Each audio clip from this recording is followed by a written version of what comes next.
Hi, I'm Kira. I've been married to Marcus for 3 years, and for most of that time, I thought I'd won the family lottery. His mom, Linda, was always warm at Sunday dinners. His sister, Vanessa, seemed like a best friend, and his dad, Robert, treated me like his own daughter. Kira, sweetheart, could you grab my phone from upstairs? Linda asked one Sunday. I think I left it charging in Vanessa's old room. Sure thing, I said, heading up the stairs. I found the phone plugged into a white charger. As I unplugged it, the whole cord came apart in my hands. Did you find it? Vanessa's voice came from behind me. I turned around, holding the phone and broken charger. I'm so sorry, Vanessa. The charger just broke when I unplugged it. It must have been damaged. I'll buy you a new one tomorrow. Her expression changed completely. You broke my charger? It was an accident. It practically fell apart in my hands. That was a special fast-charging cable. It cost $80. I'll replace it. It's not a big deal. Not a big deal? She stepped closer. You're always so careless with other people's things, Kira. What? This was an accident. Mom! Dad! Marcus! Vanessa called down the stairs. Get up here! Within seconds, the whole family crowded into the bedroom. What's going on? Marcus asked. Your wife just broke my expensive charger, Vanessa said, and she doesn't even care. I said I'd replace it, I protested. An accident, Linda repeated slowly. Kira, this isn't the first time you've been careless in our home. My stomach dropped. What are you talking about? The china teacup last month, Robert said. The picture frame before that. Those were accidents too. The teacup had a crack already. There's a pattern here, Linda said. We've been trying to be patient. Marcus put his hand on my shoulder. Mom, maybe we're overreacting. No, Marcus, Vanessa interrupted. I'm tired of Kira destroying our family's belongings.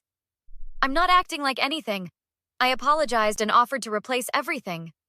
Too little, too late, Linda said coldly. I think Kira needs time to reflect on how she treats other people's property. What does that mean? I asked. It means, Robert said, walking toward me, that you need a timeout. A timeout? I'm not a child. Robert grabbed my arm, and Marcus took my other arm. They started pulling me toward the hallway. What are you doing? Marcus, stop! Just cooperate, Kira, Marcus said quietly. They dragged me to where a pull-down ladder led to the attic. Vanessa lowered it with a satisfied smirk. No, you cannot be serious. A few days up there will teach you to be more careful, Linda said calmly. Marcus, please, tell them this is crazy. He wouldn't meet my eyes. Just do what they say. They forced me up the ladder. I was screaming, fighting, but Robert was strong. When I reached the attic, they pushed me inside. Wait, my phone! No phones, Vanessa said. That's part of the lesson. The ladder retracted. I heard something heavy slide across the floor. They were blocking the entrance. Marcus! I screamed. You can't do this! This is illegal! 4 days, Linda's voice floated up. Think about what you've done. Their footsteps retreated. I pounded on the floor, screaming until my throat was raw. They kept me there for 4 days. When they finally let me out, I could barely stand. My legs were shaky, my lips cracked, and I hadn't eaten in 96 hours. They'd given me water bottles, but nothing else. Have you learned your lesson? Linda asked as I stumbled down the ladder. I didn't answer. I grabbed my purse and phone and walked out. Marcus followed me. Kira, wait. Don't touch me. You're being dramatic. They locked me in an attic for 4 days. My voice cracked. And you helped them. I was caught in the middle. There is no middle. You're either with your wife or you're not. I got in my car and drove away. I went straight to my best friend Jenna's apartment. When she opened the door, her face went pale. Oh my God, Kira, what happened? I collapsed in her doorway and everything poured out. They did what? Jenna's voice shook with rage. You're going to the police. I don't know if they'd believe me. Do you have proof? I pulled out my phone. I kept track of the time and... I showed her my wrists. There were bruises where Robert had grabbed me. I took pictures. Good, that's evidence. Jenna paced her living room. But we need more. Witnesses or documentation. Who's going to witness against them? What about neighbors? Someone might have heard you screaming. My phone rang. Marcus. I declined. It rang again and again. Block him, Jenna said. Not yet. Maybe he'll say something incriminating. I answered on the 6th call. What? Baby, please come home. About how your family committed false imprisonment? Sure, let's talk. Don't be so dramatic. I'm fine. Marcus, I haven't eaten in 4 days. I was locked in a dark attic. They just wanted you to understand that breaking a charger means I deserve to be kidnapped. It wasn't kidnapping. Yes, it was. Jenna grabbed my phone and put it on speaker. Marcus, this is Jenna. What you and your family did is a crime. You physically restrained Kira and held her in confinement. That's kidnapping and false imprisonment. Silence. Marcus, I said, you wouldn't actually press charges. You're my wife. Was I your wife when you were dragging me into that attic? If you go to the police, you'll tear this family apart. You tore it apart when you chose them over me. I hung up. Jenna squeezed my shoulder. Do you want to press charges? I want them to pay. Then we document everything, write down every detail, and we take you to a hospital. Won't that be expensive? It's evidence. You need documentation showing dehydration, malnutrition, psychological trauma. My phone buzzed. A text from Vanessa. You're really going to destroy this family over your own clumsiness? I showed Jenna. Save that, she said. Save every message. Another text from Linda. Kira, honey, let's not blow this out of proportion. We can work this out as a family. They think I'm just going to forget they imprisoned me? They're scared, Jenna observed. They're realizing what they did was illegal. Keep them talking, Marcus called again. I let it go to voicemail. His voice was strained. Kira, my mom is really upset. She's saying you're threatening to press charges.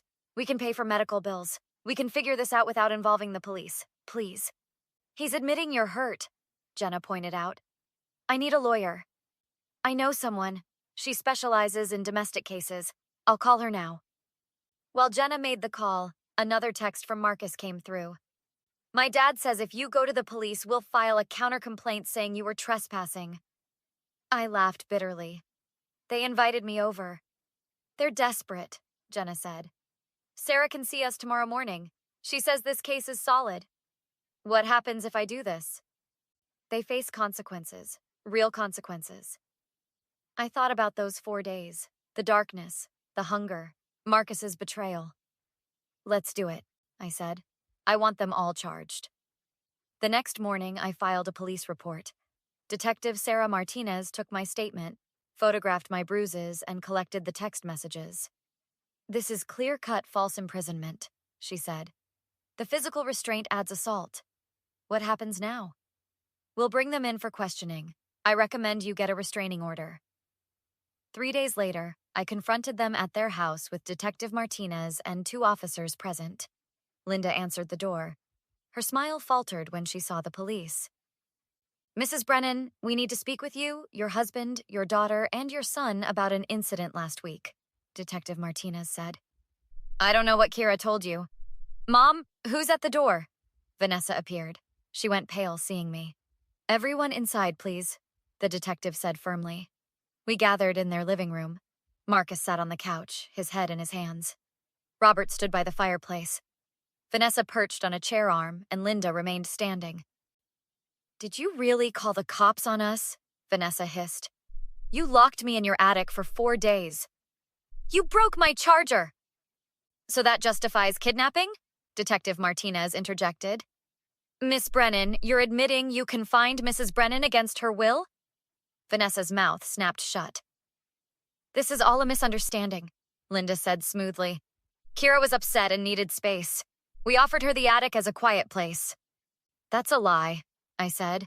They dragged me up there. I have bruises. I barely touched you, Robert said. The photographs say otherwise, Detective Martinez said, along with the medical evaluation showing dehydration and malnutrition. Kira, please, Marcus finally spoke. Can we talk privately? No, You had your chance when I was screaming for help. You chose silence. I was trying to keep the peace. By helping them imprison me? It was just a few days. I stood up. Just 4 days locked in a dark attic without food?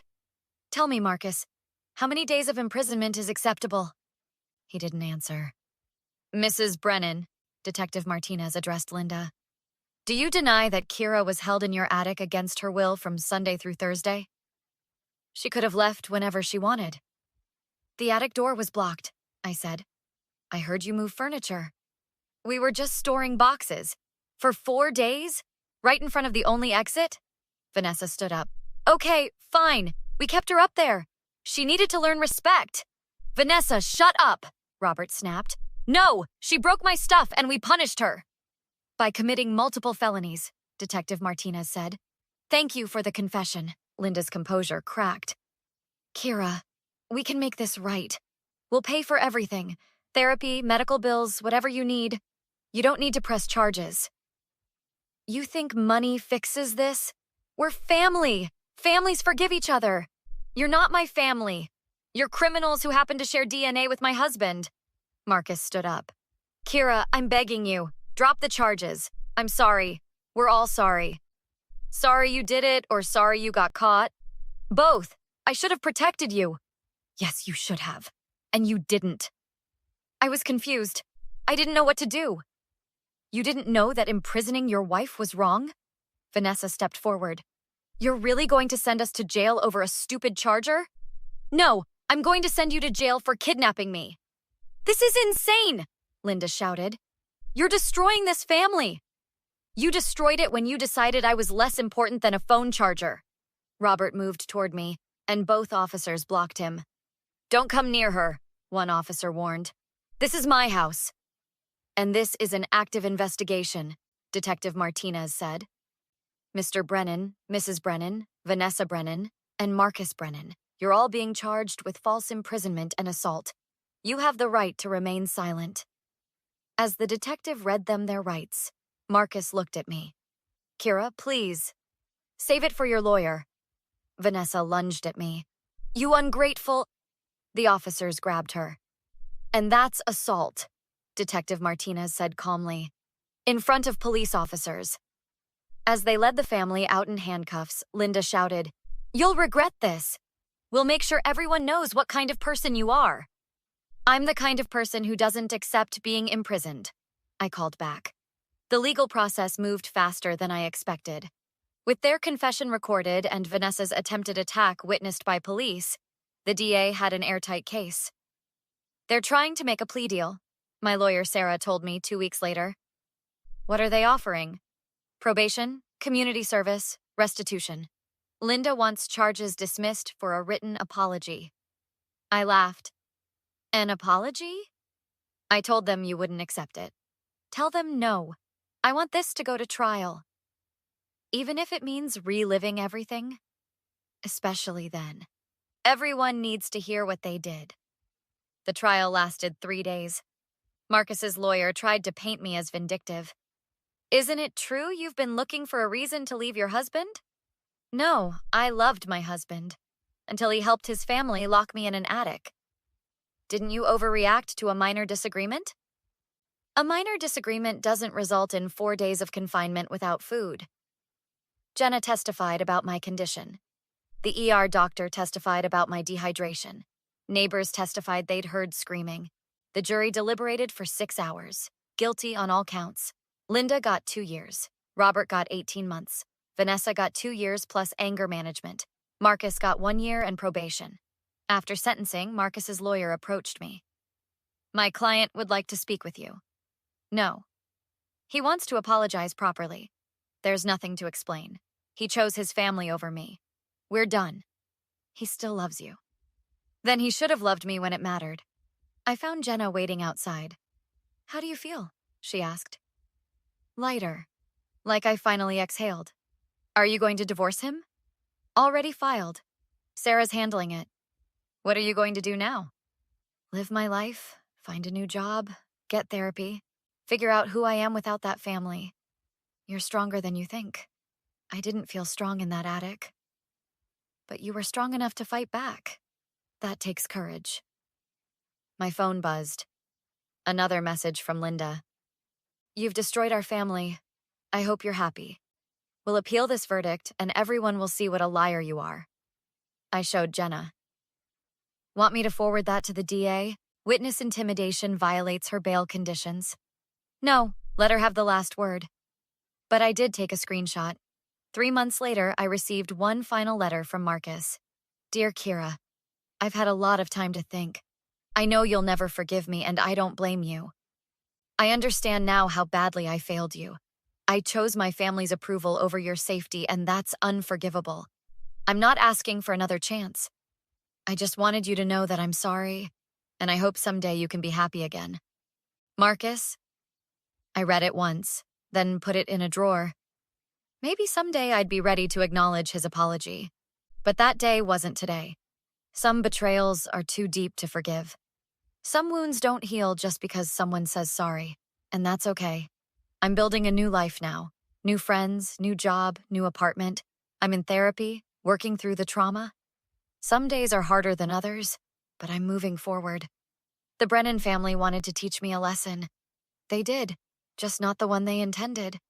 They taught me that I'm stronger than I knew, that I deserve better than people who hurt me and expect forgiveness, that sometimes the only way forward is to cut ties completely. Most importantly, they taught me that justice isn't about revenge. It's about accountability. It's about saying, what you did was wrong, and you will face consequences. And they did. So here's my question for you. Have you ever had to cut ties with toxic people, even though others told you to forgive? How did you find the strength to walk away? Let me know in the comments. I'd love to hear your stories. If this resonated with you, please like and subscribe for more stories about standing up for yourself. Remember, you don't owe anyone forgiveness. You owe yourself peace.